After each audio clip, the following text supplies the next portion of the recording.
Hey y'all, it's me. It's your girl Jackson Townsend. And Millennial Mondays is back. But this week is a little bit different because I didn't want to go back to doing it the way it used to be. So for the next coming weeks, we're going to be having conversations with a group of men and a group of women. No, I will not be in the video with the men. In fact, that's the video you're about to watch now. And I just wanted to get on, do an intro, and now here are the men. Bye. Hi, good evening, everyone, and welcome to the Men's Round Table. So we're just going to start off with a little prayer to open us up. Um, Everybody's hearts and minds are clear. Father God, we just thank you for this time on this evening, and we just thank you, Lord, for the men in this present, as it says in your word, iron sharpens iron. So we just thank you for your Holy Spirit is moving forward through us on this evening, and we give you all the glory and honor in Jesus' name. Amen. Amen. So we're just going to start with just a quick introduction so everyone can know who you are and like where you're from. Just tell us a little something about yourself. All right. Well, I don't know. Y'all should know everything about me, but that's nevertheless, I'm DeAndre from North Carolina, born and raised pretty much. Spent 18 years in the military, went a little bit everywhere as far as overseas. Stayed in Texas for what seemed like forever for 14 years. Came to Columbus and being led by God, and now we're being led by God again. So, I've been with Apostle and Pastor Debbie for a long time. And, been got the goods, got the bads, but God done made a way for all of it. Amen. Oh, well, Will Bose, from Bama, but pretty much here from Oklahoma. I've been here since I was about, 3 or 4 years old. My grandma brought my dad and all his siblings out here. So we've pretty much been here ever since. Married to, Sister Karen, got 4 beautiful kids. I work up there at the Goodyear plant. Been in there about almost going on 4 years now. Got about 6 more months for college. So hopefully get a good little office position out there here soon. Good. All right. Justin Rory, born and raised in South Carolina. I'm currently active duty in the military. This June will make 18 years in. I've been with the ministry going on 10 years now. I'm married to Sister Kim, 4 beautiful kids, and just enjoying life. So to get us started, as a recruiter, they used to tell us as we try to go out and recruit young people, tell your Army story. What made you join the Army? So we're going to start off with your Christ. What brought you to Christ story? So what eventually led you to get saved and believe in God?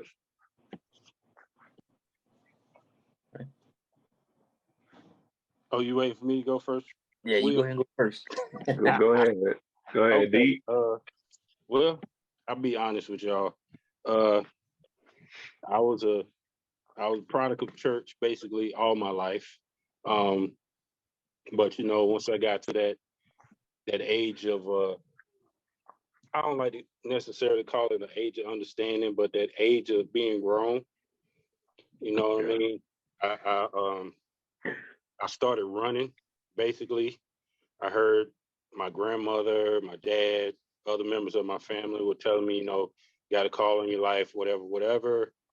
I was young. I wanted to have fun. I didn't want to hear that.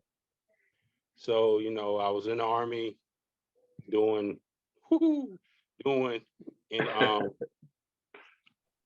my youngest son, I was, I think 29, and I was in Iraq, and I got that call we don't like to hear when we in Iraq about someone passing. My youngest son passed away, and when my youngest son passed away, like I didn't feel like I could get any lower. I pretty much was like, I was on the verge of giving up. I'm not even gonna lie to y'all. Um, when I came home, you know, my relationship wasn't working. I wasn't with Mika at the time. Came home, the relationship I was in was just not working. So like everything was going south fast. So, you know, I was sitting in the house that me and my cousin had rented, and I just started talking to God. Like, I need a sign, I need something, because I don't know what I'm doing right now. Everything is just, you know, going left. I tried to talk to my mom. My mom was, you know, she was trying to be mom and help and give me all these words of encouragement, but she didn't know what I was going through. Right. And well, Justin, you know, I don't really deal with my dad like that. So Right. tried to talk to him, but it, you know, it won't working. And I actually got like real serious and like, God, I need a sign, send somebody. Yeah. And I kid both of y'all not. 2 weeks went by and I ran into Mika. Like, I knew Mika from Germany, but 2 weeks after I said that, I ran into Mika, and I still wasn't living right. You know what I mean? Yeah. And she had came to the house one day and she was like, well, I'm going to church in the morning. You want to go? And I'll be honest with y'all, the head was saying, nah, I ain't going to do this. But she was looking cute at the time, and I was like, okay, I'll go. So we went to this one church that was out in Copper's Cove, and like I walked in the door, and first off, I was scared to go in because I was like, all the crap that I done did, dude, I could burn up at the door. You know what I'm saying? Yeah. Like, I had that visual of me just catching the blaze right at the door. But you know, God made a way. I walked in and I sat down. I was like, nope, this ain't it. This is not it. So I did this for like 2 weeks and 2 or 3 weeks, and I'm just at the service. I ain't in the service. So one of Mika's friends invited us to Grace Awakening. Yeah. So I went to Grace Awakening. You know, I'm skeptical. Like, I don't know these cats. The first people I see, everybody old. And when I say old, I'm saying like I think I was in my early 30s. So everybody was like, I say 47 and up that I saw, or that I could, you know, if I'm reading your age type of thing. And I was like, I ain't feeling it. I'm not feeling this. You know what I'm saying? And I don't know if you ever met well, I think he's a pastor now, but Smallwood. I don't know if you ever met Smallwood. No, But I didn't meet him. But Smallwood was doing ministry giving. And like when it felt like he was sitting in the chair beside me talking directly to me, it all made sense. And like me personally, I immediately was like, yeah, this is where I'm supposed to be. So, you know, we went to church a couple of weeks, and you know how they would do, the doors of the church are now open if you want to join, this, that, and the third. I ain't even give him a chance to say all that. I'm not even gonna lie to you. He started like they started the benediction, and at the time I think he was doing like announcements or something. And I just raised my hand. It was like, I want to join the church. And they was looking at me like crazy, like, who is this dude? This ain't the part of service where we do this. But, you know, I kept at it, like, I need to be here. And of course, you know, finally they caught on to what I was, you know, really trying to do. And I still didn't necessarily give my life over right then. It was probably a few months, I believe, maybe I say 4 or 5 months before I was like, okay, God, I'm listening. I'm hearing. I ain't saying nothing in church though. I ain't saying nothing. I'm just there. I'm giving my tithes and offering, and I'm listening, but I ain't talking to nobody. Right. And it was I forget exactly what Apostle was speaking on that particular day, but he asked the question, who wants to get their life to Christ? Now I want to say it was on a Friday because we used to have prayer Friday night. But he was like, would anybody like to get their life to Christ? All, the whole nine. And like from that day to now, like I've had my ups and my downs, but like you can't tell me now that I ain't saved, because all the crap that I've been through, all the crap I've done, all the crap I don't want to say I'm going to do, but we don't know that point, but he ain't left me.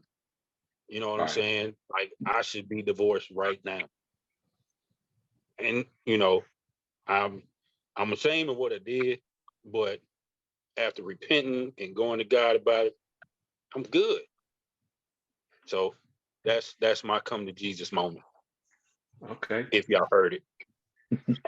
We got you. Oh crap, where I done knocked down. Oh.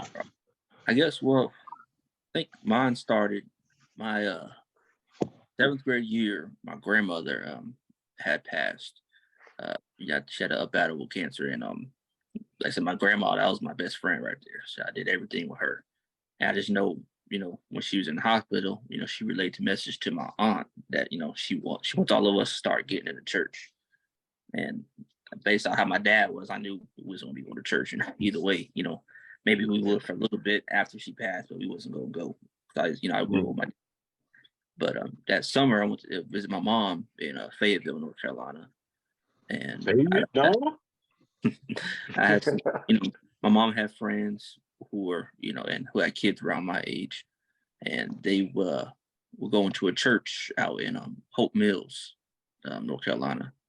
So I think I was summer. I was at that church probably about 4 or 5 days out the week, just the whole. And I think it was about just a month into the 2-month summer. They asked if anybody wanted to give a life to Christ, and I was just all for it. And then coming back, when I came back to Lawton, I still was with my my cousins, his group of friends, and they was that little bad kids, always thinking they game banging or trying to get in people's houses, doing all that stuff. And I didn't want to leave my cousin. I grew up with him. I was always told, stick with your family. But I knew I didn't want to be doing that stuff no more. And so, but in, what was that? 9th grade, going into that my high school year, we got paired into, I got into a weightlifting class. And that's when I met I call him my brother now, but my good friend Jonathan. And through them, I went, it would just make it a lot easier for me to separate myself from my cousin. I was going over his house now, hanging out with him and his family, his dad and stuff. They're, real deep into the church here in Lawton. And I stayed with them, all through high school pretty much.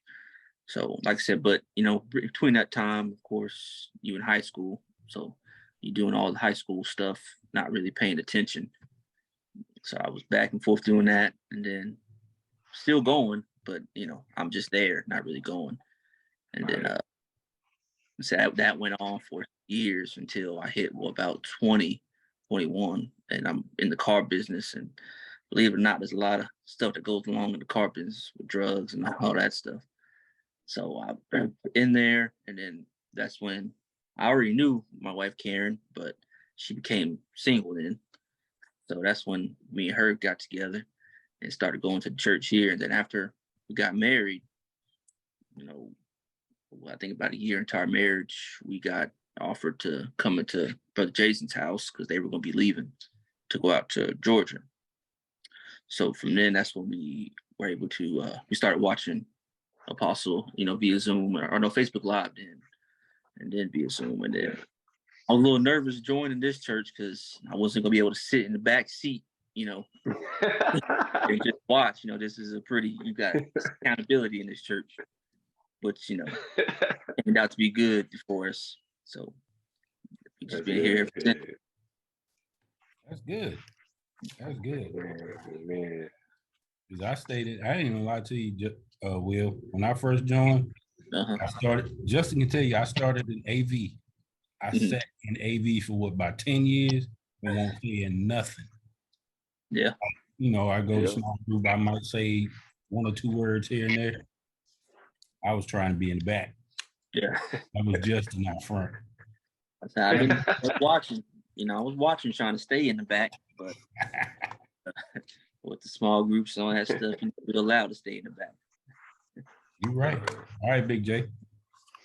All right, so I'm like Apostle, how you like? He say he grew up in the church. Nah, I was just at the church. You know what I mean? So honestly, I could say like at a young age, not young age, I'll say like teenage age, like 13, 14, Like I said, I gave my life to Christ, but not fully understanding, what it really means, give your life to Christ. And then even, growing up after high school, joining the army and then like leaving home, I had one foot in, one foot out. I would go to church, go to a church or something, try to do something for the Lord, but still was connected to the world, because I wanted to have my fun. You know how they say, want to eat my cake and have it too. And then it wasn't really until I met my wife, Kimberly, where, my life really turned around because we started talking and, getting serious, but she was serious about the Lord. So, because she was serious about the Lord, that what made me become serious about the Lord. And then at the time, the church that she was going to, they was questioning me about, the what it means to be saved and, stuff like that. So that's what made me really get back into the church. I would say, rededicate my life and like fully focus on what it means to live the saved life. And then coming to Grace Awakening, I was stationed in Kansas and we had just PCS to Fort Benning. And at the time, my supervisor, my NCO, was Pastor Elmore, who used to be part of this church. And he invited me to the church. So I was like, okay, yeah, I'll come out, check it out. Because at that time, me and my wife, we were driving almost every weekend back to South Carolina to go to her home church. And so it was, and then also, she was like 7, 8 months pregnant too at the time with Skylar. So, we was like, yeah, because it started, we didn't want to keep putting a strain on that drive and her being pregnant. So we came out, checked out Grace Awakening. We at that time we was in, I think it was Fifth Avenue. So the church was small, not too many people, but we were sitting there and we was like, oh yeah, we like this church. It was like, it's a good word, we like it. So we talked about it some more, and then we just kept coming and coming. And then, back then they used to call us bootleg members because we would come and we enjoying it. So then like we then, I don't know, we just finally decided to just go ahead and join the church. And then we just, talked to Apostle and them about, how like should we handle the situation with driving and stuff. And then he gave us the counsel. And then from there, we just was riding with Grace Awakening. And like I said, we've been with Grace Awakening now ever since Skylar was born. She's 10. So we've been rocking with them 10 plus years now. So, and it's been amazing. Like Deke said, we had our ups and downs. We had good times, bad times, but there's nothing that that God can't handle, and everything is possible with God. So that's my salvation story. I find it hilarious. And I'm saying this on a personal level because, like most guys I know that are in church, well, let me rephrase that. Most guys my age and below that are in church that I know, their wife got them in church. And all of us, if I don't know if y'all was paying attention, all three of us were like, yeah, basically, my wife got me in the church because I was killing the streets of Killeen, Texas. Do you hear me? It was rough. I was out there heavy. Yeah. That's one thing. I had an uncle that told me that when I was young. Like, you find you a wife that you're gonna be with, I don't care how rough and jacked up you are, she gonna put you in church. And you gonna stay. I was like, what? No, nothing. Once I'm grown, anybody make me do nothing. Yeah. But where I'm at. And I've been in the church. When did we join Grace Awakening? 2007, I believe. I think we're actually coming up on like 16, 17 years, 15, 16 years, something like that. Yeah. It's been a knockdown drag out now. Don't get it twisted. I believe I fought with almost every elder that we've had. Except for Jeff. I'm gonna keep it 100 with you. I understand. Yeah, but I did realize that. I think that's something amazing. That all of us are come to Jesus moment all had to deal with who our spouse is right now. How they helped us get into it. Yeah. I had to straighten me up. I ain't gonna lie to you. I was, oh my God. I put it like this. If you could have saw me before I joined Grace Awakening and now see me now, you'd be like, man, who in the world is that? I had no care outside of my kids and my mama. Yeah. Bro. So I had just moved out. I was single, doing all my stuff. And I was coming, well, it had been a while, but I was coming out of the divorce. My first marriage, bro, I didn't, if I could just show y'all like a quick snippet, say 5 years, y'all be like, oh my God, this dude was off the chain. But y'all straighten that out. Oh yeah. I did hear you say something about some questions. You done wrote some questions down for us. All right, today's Wednesday. Yeah, man. Let me see. Now y'all know we can do this anytime, right? You ain't gotta just wait till Wednesday or whatever. Anytime you feel like you need to talk to I don't know if both of y'all call us old heads now because kind of old some days, but y'all need to holler at me or whatever, or just want to chop it up, hit me up. Because I'm in the room where I do a lot of playing as far as building toys and bullets. Yeah. And I think y'all saw. Okay. I think it's a good question. How has failure brought you closer to Jesus? All right, Will, you got to do this one first. All right.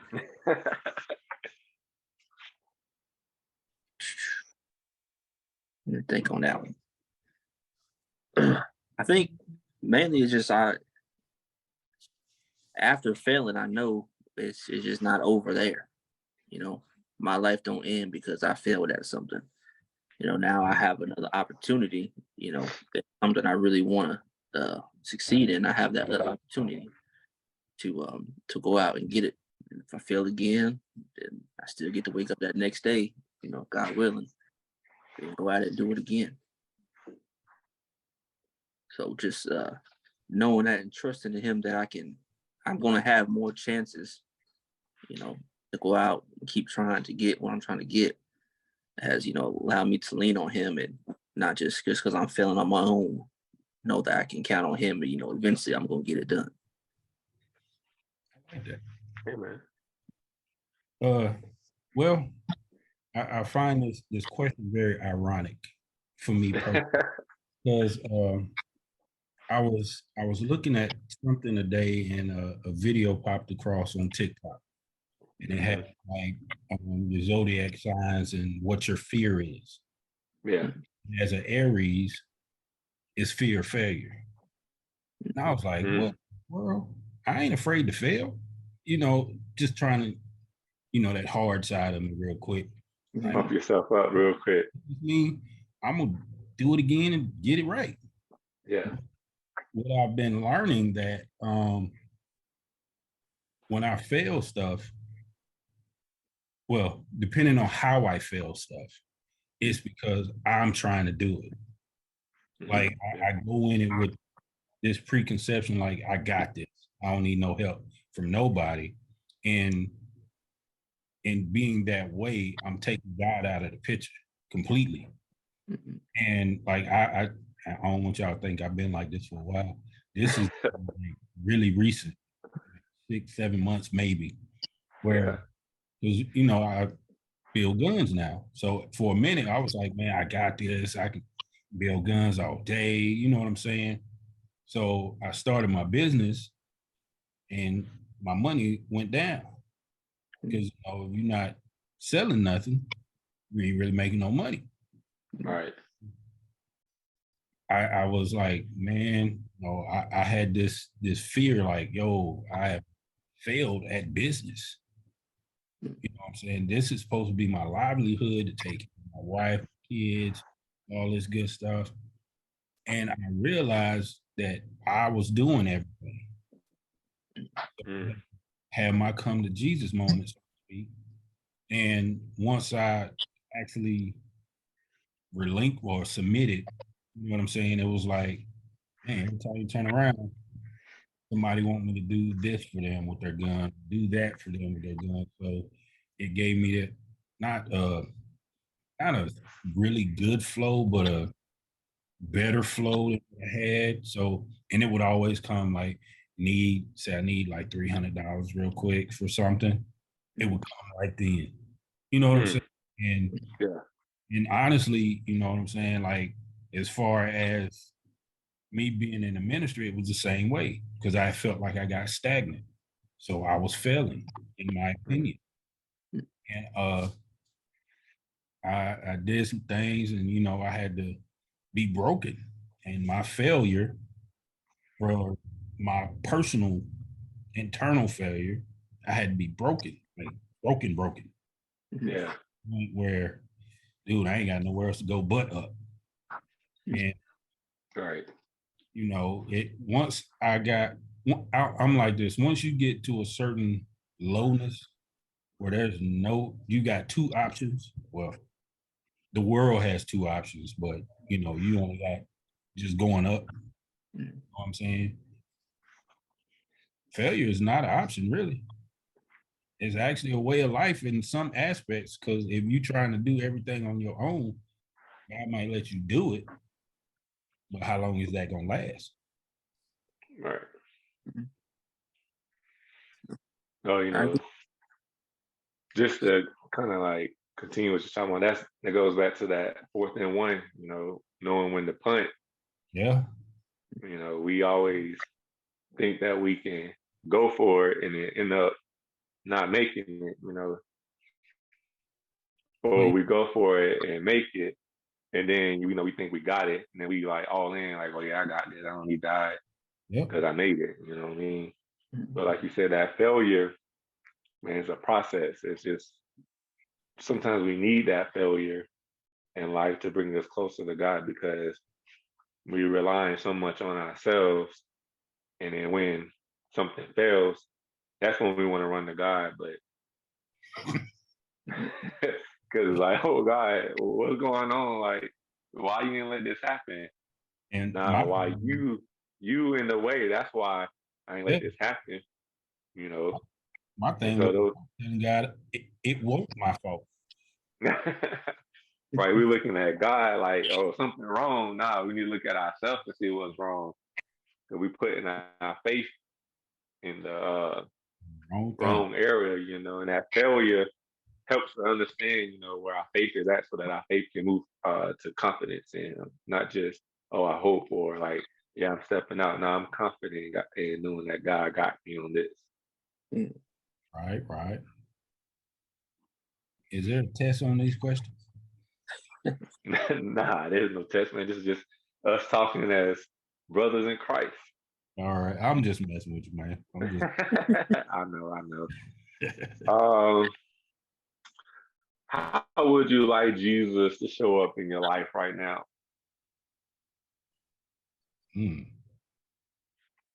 I just, you know what? To be very honest, I just want to see him. I don't, you know what I mean? It ain't even. He ain't got to make me no millionaire. He ain't got to, do all this stuff that the world says makes you a guy. You know what I mean? I just want to see. One reason is because I believe like my grandmother was probably the most spiritual person I've ever met in my life. And for as long as I can remember, she was in the church, she was in ministry. I want to say, yeah, she was an evangelist when she passed away. So like all I know from my grandmother is Jesus. Now, yeah, I've heard a lot of stuff in the world. He was white, he was black, he was this, he was that. I don't even care. Like, I'm there for real. I just want to see him. Right. And it's like one of those, not necessarily I want to see him so I can ask him 1,000,001 questions, which I think personally, once you get to heaven, everything is answered automatic. It ain't even no debate like why I went through that type of stuff. I just think it's answered. Once you are called up, you really have no questions. That's why I don't understand Satan, how he, but never, that's neither here nor there. But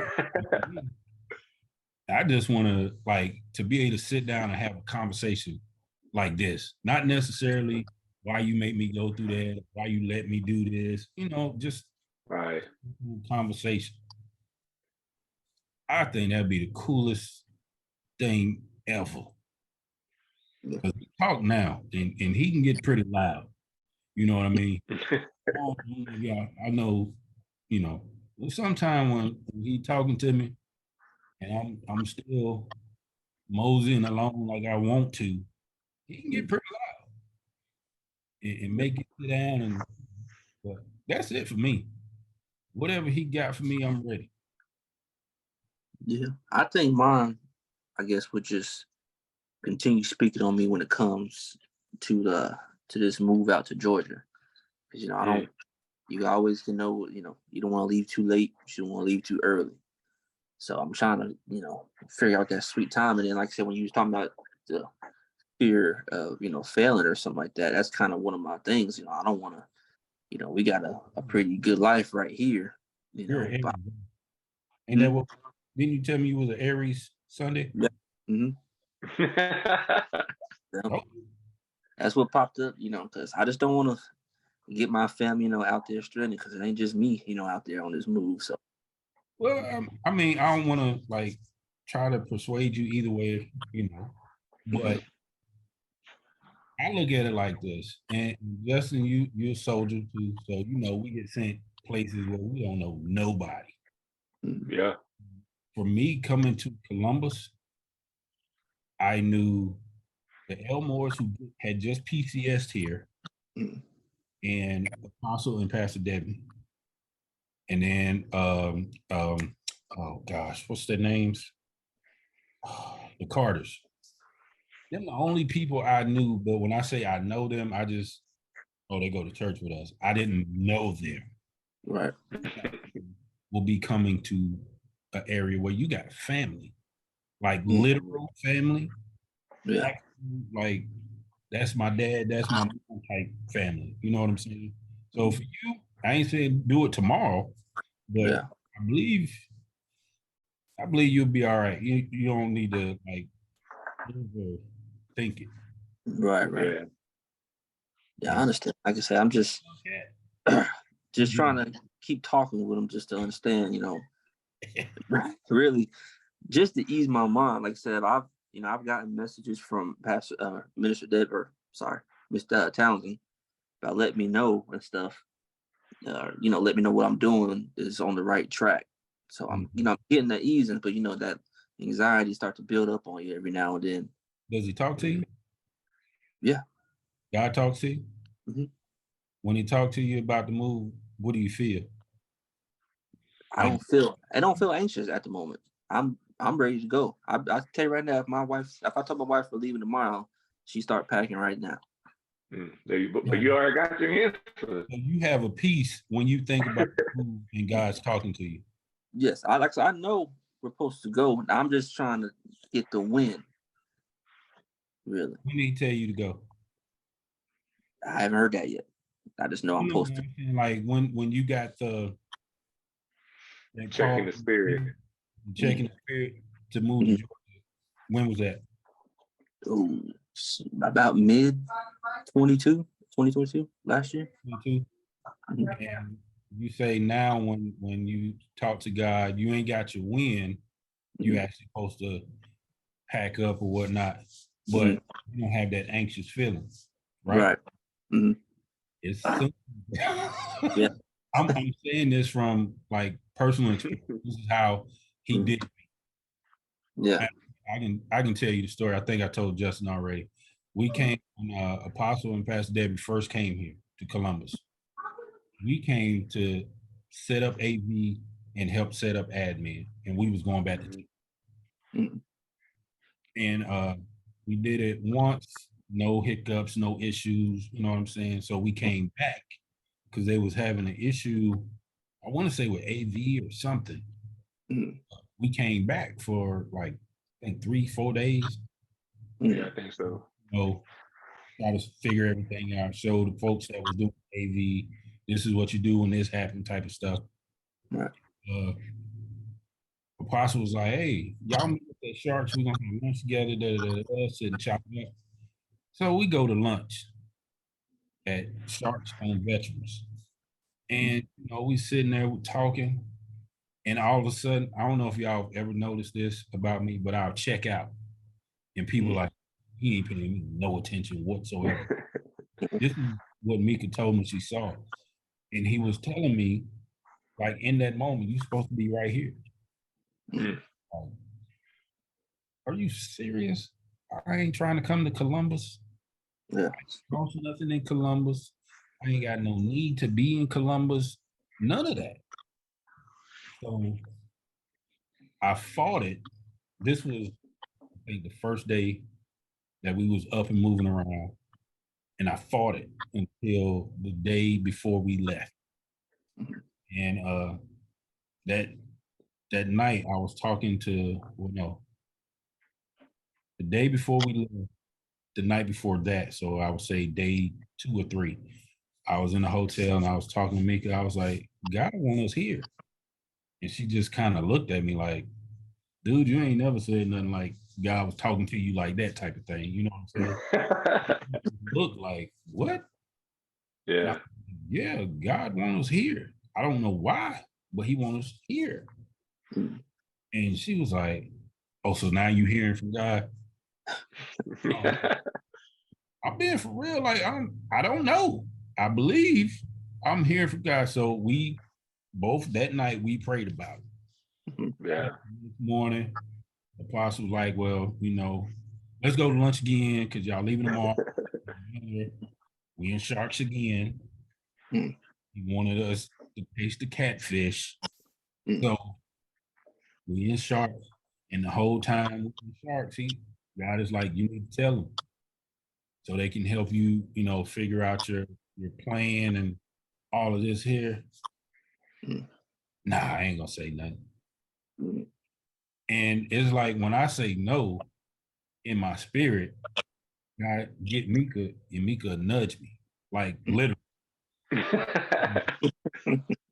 That's how I know when he really talking, because she'll you say something, you gonna say something. I'm like, I'm just looking at her like, no. So, long story short, I finally was like, look, I believe God is telling us that we're supposed to be here. with the ministry. I don't know why, because at the time I was just getting out the Army, no job, had a little bit of money in my pocket. You know what I'm saying? My wife was working for the church, so she'd have been straight. And it was like, so when y'all moving? Now I'm the initial was supposed to be 6 months, right? And this was, I want to say it was in the summertime of like 2012 or something. Yeah. Months would have put us roughly around Christmas. Yep.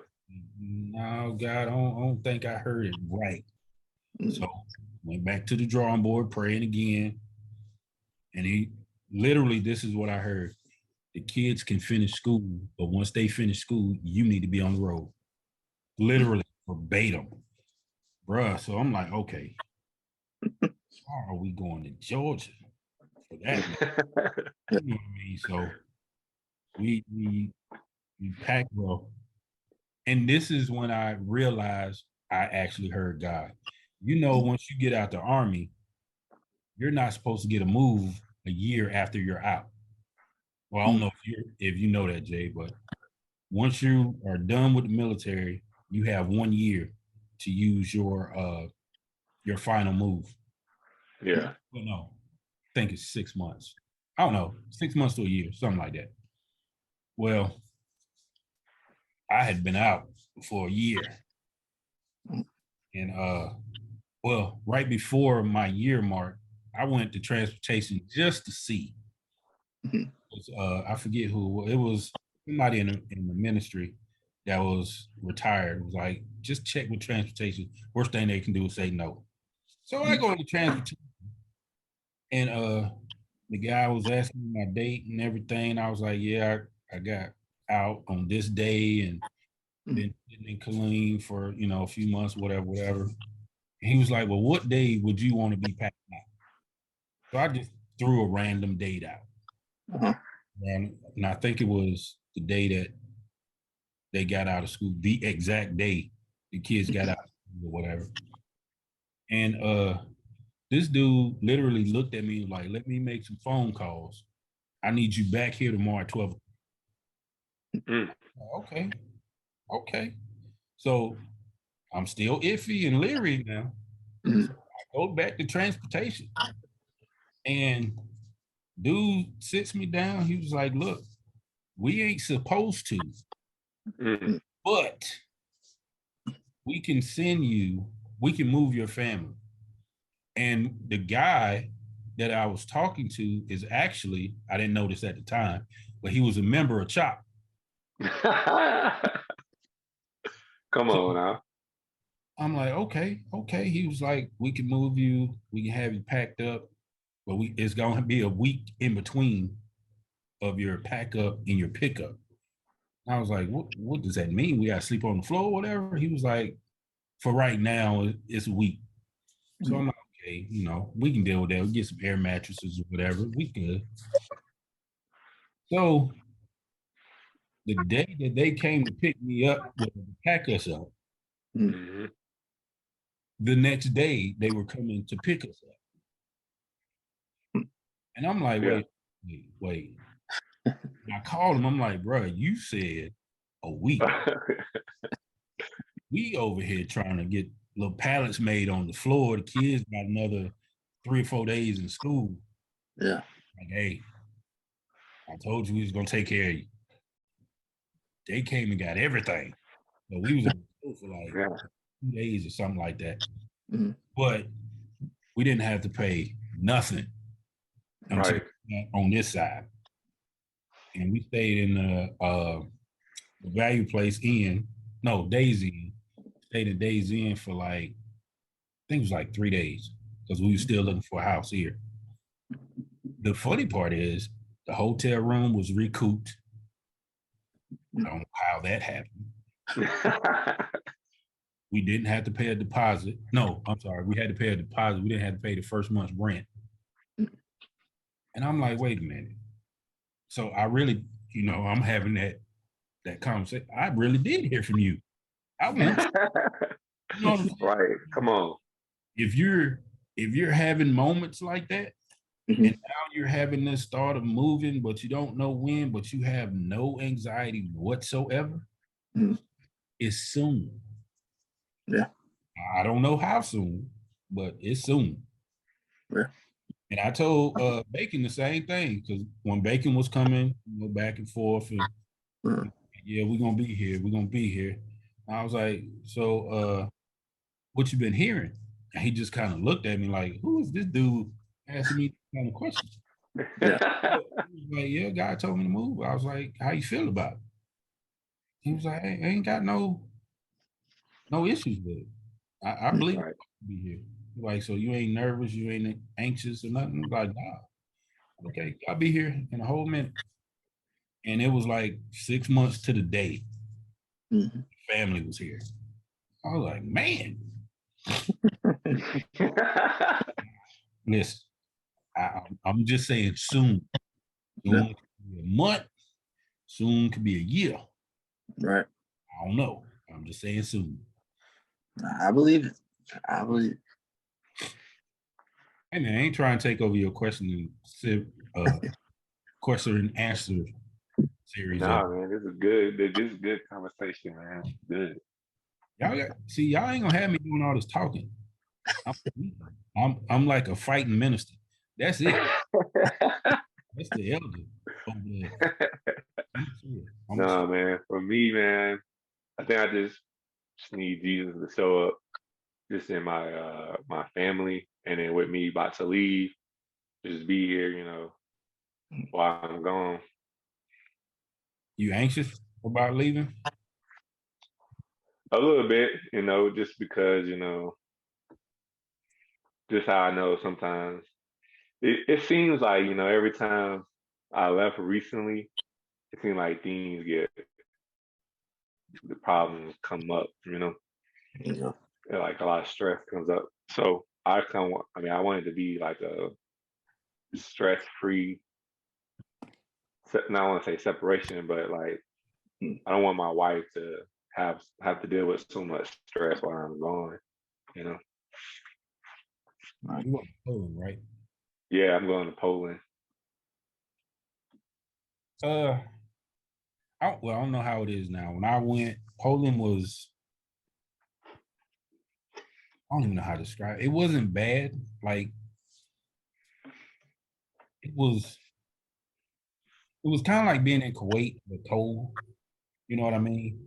And I really never had a bad vibe over there. I know we was over there to be uh doing security for, I forget the name of the little place, and we was there for like 3 months.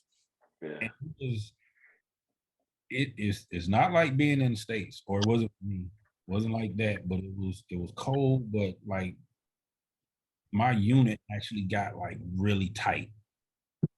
Like almost like everybody was blood related tight. You know what I'm Yeah. saying? But as far as like when I went, I was separated. So my ex-wife was like flipping out. You ain't deployed. It was like crazy stuff like this. You ain't deployed. You just out doing dirt type. I'm like, really? Pack up all this military stuff and take with me. So you stuff. So anyway, Right. I mean, you got a praying wife, dude. You got to Yeah, pray. I know, man. So I really truly believe you're gonna go over there and do some great and wonderful things and come back with a whole bunch of stories. But don't I guess the only being the old head of the group, I guess the only thing I can say is don't try to take stress with you. Like you know how our mind starts to just kind of float sometimes. Yeah. Being a praying man that I know you are, you gotta rebuke that thought, bro. Because Yeah. sometimes, like for me, I actually gave her a thought. Mm, Won't even thinking it. yeah. I feel you. Regular conversation with her one day, and like, da, da, da, da. She's like, oh, so you out there having fun. What? Wait, huh? You know what I'm saying? So it turned an easy situation into something totally wrong. So she gonna feel some type of way because you leave her. Oh But yeah. don't, you know what I'm saying? Don't take the stress of, well, she gotta do all this by herself.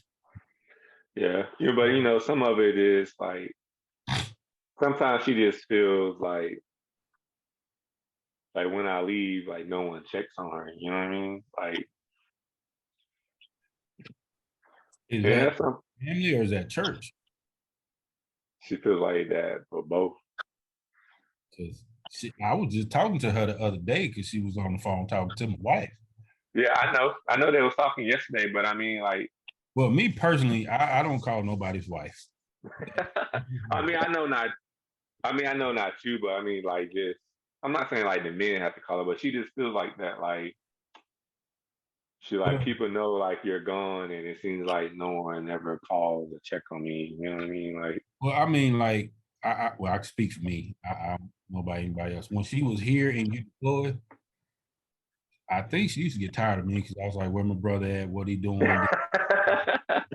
Look at me like, "Okay, you're not gonna say how." And she literally said it one day. So you're not gonna ask how I'm doing, And we was like that jovial back and forth type of, you know what I'm saying? yeah, Like, I got you. you, I'm looking at you. You still want me to ask you how you doing? Okay, sis, how you doing? It's stressful with the kids and he's out there and I'm by myself and this and that. I'm like, you, and this is when the church was kind of full.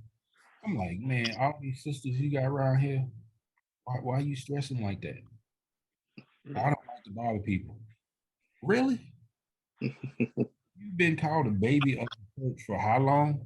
And for me, the baby of the church is supposed to get the attention. And I found out that you, sir, are the baby of the church. I ain't gonna say that right now. But on a female level, me personally, they talk a lot. Yeah, I got you. In this I know church, my wife, your wife, and then Miss Town. They got a whole Jasmine. They got a whole little group message.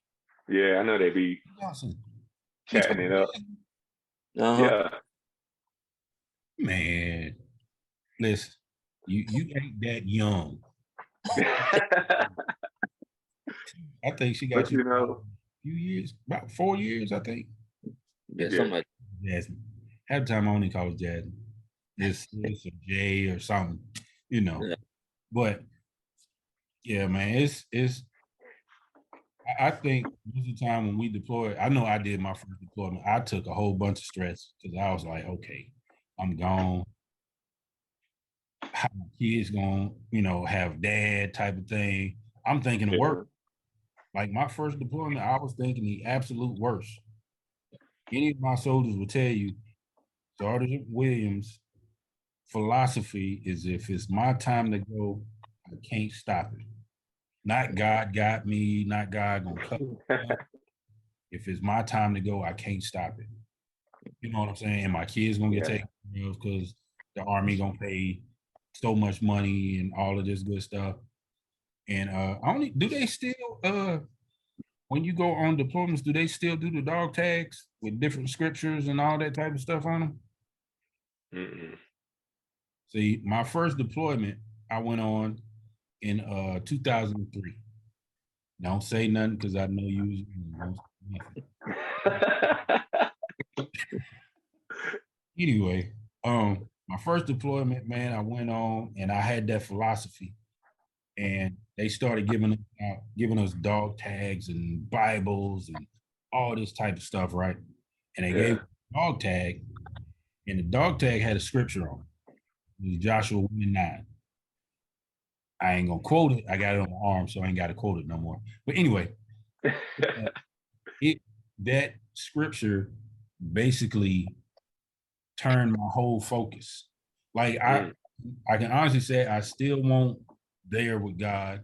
Like I said, it was a couple years, but I won't there with God. But it turned my focus like, okay, I'm reading the scripture. And I talked to my mom about it when we talked. She was like, yeah, you should call your grandma or you should call your my uncle. And so, started talking, I'm getting little scriptures. we had this, we had a chaplain, I'm gonna say it like that, who really would make you think he shouldn't be a chaplain. Like, he couldn't articulate anything that you asked him. You know what I mean? So it was like, I'm gonna stay over here and just go with this. And I kept that one scripture the rest of the and like my thought process changed, my outlook on why we were in Iraq changed. All of this stuff, even being shot at, being blown up, all that was like, oh, God got it. But I wasn't going to church. You see what I'm saying? So if you take that possible crazy mindset, you're straight.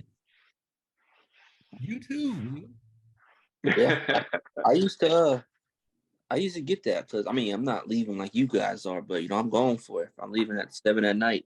I might come back till 7 in the morning, and so I used to feel like that. So I take about, I think the first hour of work, where I'm just either praying or listening to praise and worship, just directed towards protecting my house while I'm working.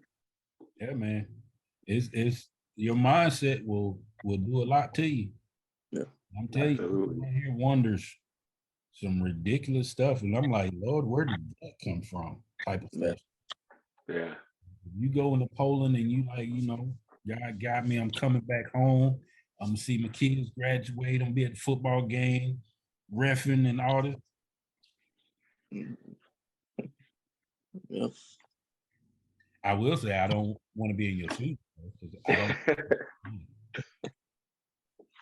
I went there. It was cold, boy. There's only been one other place that was that cold, and that was Korea, bro. It's cold, cold. Yeah, but we're going in the summertime, so spring, summertime. So, how long you supposed to be there? 6 months. I'll come back like in September. We was there. I went from November, I think, to like February or something like that. Yeah. February early. It was cold, boy. Hell, cold, crazy cold. It was an experience. I tell you that. I don't want it no more, but it was an experience. You had me talking all night now. All right, so let's finish up with one more question. What's something that you feel like that you could be more consistent in? Something I need to think about myself, that I need to be more consistent. Yeah, with yourself. It could be with yourself and your spiritual life and life. Something that maybe you want God to help you be more consistent in. So ain't come out. Well, I think for me it's the actual prayer. Like I can pray, you know what I'm saying? Most of my prayers, I pray, I feel like if it's me, I feel like I can pray all day. You know what I'm saying? But like once I have to, it's crazy. I can talk in front of people all day long, but when I gotta pray, I gotta think about what I'm saying. You know what I mean? Like I've listened to you pray before, I've listened to Apostle, and it's just like it just pops. It's right off the tongue. For me, I gotta think, what am I saying? Because like I said, wonders. And I have to be like real, almost tactical with what I pray when I'm in front of people. Not saying I'm gonna say something crazy, but it's gotta, to me, it's gotta fit the moment. I feel you, yeah. So for me, it's being able to pray easily, I should say. Like I can pray for people, you know what I'm saying, and I'm okay. Like if I pray in the spirit, I can do that in front of people all day. You know what I mean? And it's an actual prayer. But to verbalize all the stuff, because my head just kind of rambles when I pray, and it's like, what is this? I can get all this good stuff for ministry giving or stuff like this. I'm trying to pray, be on the same page with everybody, and it's like stuck falling over my own feet. You know what I mean? It's crazy to me. Yeah, I kind of get that way because if I'm when I pray, it's like I'm just having a regular conversation. Right. So I hear everybody pray. Like how you said, it just sounds so well put together for that moment. I just be nervous, hoping they don't call on me. Like I feel like it ain't gonna sound as good as everybody else be sounding. So what I'm learning as a part of well, for me, is a part of shame. Like if you notice when they call me to pray, I'm like, really? I mean, don't get me wrong, I still pray, but it's like, oh my gosh, get one of these folks, like, bro, like when it was it Saturday or last Thursday when Mika prayed, then Kim prayed, or Kim prayed, then Mika prayed, something like that, back to back. Yeah. I was like, how in the world? And it was good Holy Ghost fire prayer type of stuff. And I'm sitting here like, yeah, I remember 2 lines of that. So that's why my one place I know I need or I could use help in growth. For me, what helps me is like when we like in prayer and stuff, sometimes I just jot stuff down, or like as he's talking and like the Lord may drop something in my spirit, I just write it down so that if I'm led to pray, I kind of have like a guideline of what like to pray about or pray for, and I just let God use me, and I look at like what I write down, and I go that way. Well, I've tried that, but I always forget. Like I'm not even gonna lie to y'all. Sometimes, like I be saying to myself, okay, when we get started with prayer or with Bible, I'm gonna try to be ready if I get called to pray, or if we're in prayer, I want to pray today, type of thing. And my mind, I got my notebook and stuff ready to jot stuff down. You know what I mean? And I forget, like literally, I'll forget to write something I heard that was good, and because sometimes the conversation just kind of take over. You know what I mean? It'd be good conversation sometimes. And you'd be like, dang. And then like if I start praying, I'm trying to remember what it is, but not just have that whole silent moment. You know what I mean? Right. It's crazy. It's coming. I know it's coming. When it's coming. When it comes, boy, yeah, it's gonna be a doozy. Yeah.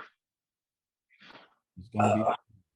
I think for me, it's just I'm trying to get back consistent with my my working out. I feel like me, with all family and the kids, I don't really have no much time.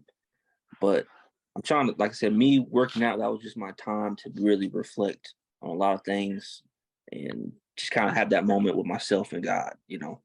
I'll be in there not even knowing 2 hours and pass by just because I'm sitting there talking. So I'm trying to get that back consistent with myself. I said Karen was someone to do it now. So just trying to get that motivation to get back in there. Because believe it or not, I actually looked good one time. One time. That's funny. That's funny. Young, I used to look good. One time. 25, right? Yeah, 26 tomorrow, actually. Now, I remember. I got my days. Cause you just told me good now. I remember who Aries. Trust. I remember 25 and 26. 26 is when I had my youngest son, and 2 months after he was born, I got sent to Germany. So 26 was a bittersweet age for me. Yeah. But all I can tell you, or tell both of y'all, well, Justin, you getting kind of old too, so getting on up there. Yeah, man. You still gotta, you still gotta live it as full as possible without the negative aspect of it. Like, I don't do politics and all of that type of stuff and all these debates. Like, I was listening to a debate today about LeBron and Mike. That's an ongoing debate. On TikTok. I am so tired of that conversation. Yeah. What is the point of that conversation, really? Have you ever really thought about it? It's not really, it doesn't make a really good point. Why? Because both are in the conversation. You got all LeBron's good attributes. You can bring up Jordan's good attributes or great attributes for both. I personally will be Jordan forever because that's who I grew up watching. Literally. Right. Now, do I know about the dominance of Wilt? Yes. But we don't even put Wilt in the conversation. Yeah. I know about the dominance of Kareem. Kareem is not in the conversation. But he was the league leading scorer for 30 some years. Mm-hmm. Almost 38 years, if I'm not mistaken. Because he set the record when LeBron was 38 weeks old. There's some craziness about this 38 now. Trust me. But anyway, LeBron 38 and he's breaking the record. So it's some crazy in there. But why we just talk about them two, right? Yeah. We talking about two people who played two different positions in two different eras. True. Yeah. And both of them have changed the game of basketball. Right. Mike put basketball in the forefront for the world. LeBron made it a little bit more. Now we got LeBron doing movies where he's actually in the whole movie type of thing. You know what I mean? If you look at the numbers, like I had this debate with a friend of mine. Like, Jordan played 15, LeBron is at 20, right? Now we're gonna put a hypothetical situation in here. At 15 years, what was LeBron's numbers? Was LeBron's numbers better than Jordan or under Jordan? They were a little bit under in every category, just a little bit, not like thousands of points lower or whatever. Mm-hmm. Okay, with that being said, what happens if Jordan plays 20 seasons? Right. With his average over the 20 seasons? We still be chasing that record. Yeah. And then, by the way, out of the 15 seasons that Jordan did play, he had to sit out all of 1985 because he had a broke foot. So technically, he played 14 years. LeBron has had no significant injuries. Mm-hmm. So we can have this argument all day on who's the better player. Right. It really makes no difference. One's got a killer attitude. One's got, I need to get y'all popping and then I get mine. Mm-hmm. So you see, you can have this conversation all day. But at the end of the day, who is 1 and 2? It's the same people. You can flip them this way, you can flip them that way. It's the same people. Right. Argument, really. Right. You a sports head. You a basketball junkie. I know you. I don't know about you, Will. I don't know if you're basketball or football, but I'm a little bit of both. I'm mainly football, but I get down basketball too. I'm just saying, it's really just preference, everyone has a preference. And then like you said, right. Like for the older people, they grew up in the era of, Jordan and all of them. You know what I mean? So they see basketball a different way versus the younger people, they grew up in a different era of basketball. Right. Like I heard this guy a couple of weeks ago was like, everybody when they had this conversation about Jordan and LeBron, they talk about the rings. Jordan got 6. Jordan's never lost in the finals type of thing. LeBron's got 4. He's been beat 6 times. If we're talking about rings, neither one of them should be in the conversation. That's true. Bill Russell, Right. he almost If it's doubled. just solely off rings, yeah, they neither one of them You in know what I'm saying? conversation. It's just off rings. So we can't really say rings. Yeah. I think the years that Bill Russell didn't win a ring, they didn't go. Well, I know one of the years they didn't go. Mhm. So 11-1. Let's just say 11-1 to 6-0. Right. Who's winning that? You see what I'm saying? So it's that's a lost conversation, basically, in my opinion. And Yeah. all these, and it kills me when it's people that don't even play basketball Yeah. having these conversations. You think Skip Bayless played basketball? Don't. No. Skip didn't play no basketball. I don't think Skip played a sport, period. Right. Skip be cracking me up, man. I love You know everything about these sports. Come on, man. That's like saying, who was that? They compared a wide receiver to Jerry Rice a couple weeks ago. And I was like, dude, why are we even having a wide receiver conversation? That's one person. Yeah. It's just like Tom Brady. I do not like, cannot. I don't have it in me to like Tom Brady. But you cannot deny the fact he is the greatest quarterback to ever live. You can't deny it. All right. What are you comparing it to? Yeah. Now, like I said, if you're in the conversation as the greatest, I'd be sitting in the back like, man, I don't care what y'all say. I'm in the conversation. Whether I suck or whether I'm actually putting these numbers up, it don't matter. I'm in the conversation. Yeah. And that's how, well, see, y'all let me get off on a tangent again. Y'all need to. Yeah. I enjoy this, man. Yeah, pretty good. How often we Good supposed to do? conversation. But this was just for